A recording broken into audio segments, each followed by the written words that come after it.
Autumn here. Welcome to my studio.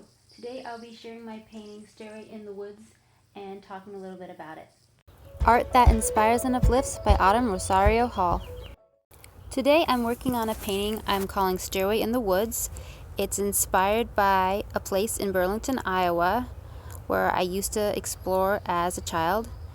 I took a reference photo for the painting, but I decided to work in a rather loose and intuitive way and didn't sketch in any of the details besides the stairway. I began by layering in the background with greens and yellows, and I'm using acrylic paint, not watercolors, but in a very loose, waterly way. Then I laid in the background of some foliage. The top of the stairway, I want it to appear very sunny and almost kind of disappearing into the woods. I continue layering the piece, adding in details.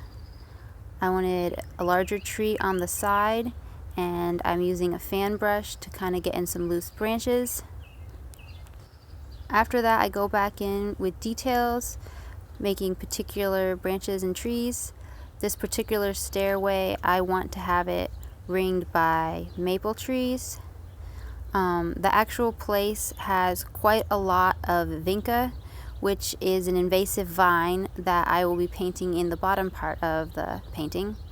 Vinca is a type of plant that forms a really dense carpet and makes it difficult for other plants to grow in the area.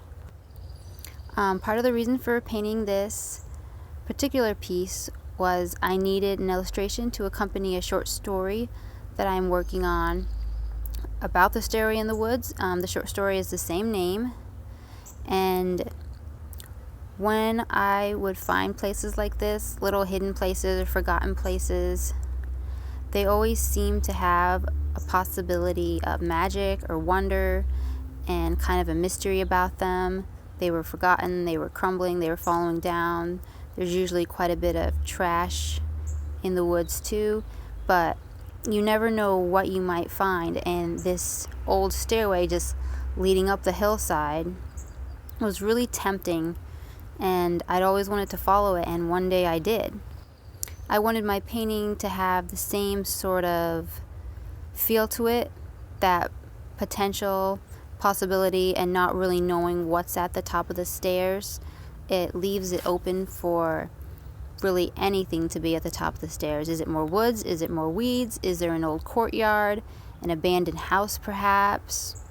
You're really not going to know until you take that first step and start climbing. So besides my initial reference photo and going back to the place where this is based off of, I didn't use a photo to paint from. I just kind of started going at it. I know in the actual place the tree is on the other side, but it felt like it needed to be on this side. And I start working in some ferns, some shelf mushrooms. I remember this part of the wood had wild carrot, it had burdock, so I'm going to paint that around the edges. The stones themselves had quite a bit of lichen and even moss growing off them, and they were stained from water that's constantly leaking down the hill. I know there's a spring on that street, and I've tried a lot of times to find it. I think I even found it once, but it makes the whole hillside kind of squelchy in places and constantly leaks the stream of water into the street.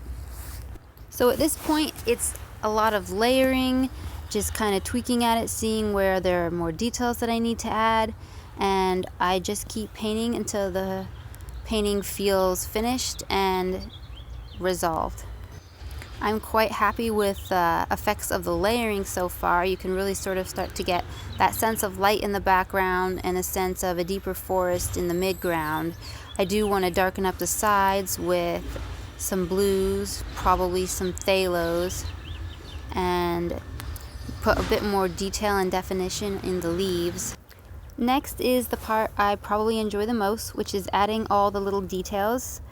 I just kind of work away at them, seeing what the painting needs, doing little adjustments here and there, and finally at some point the painting usually feels finished, and after that I'm done with it. I'll usually give it a day or two to look over.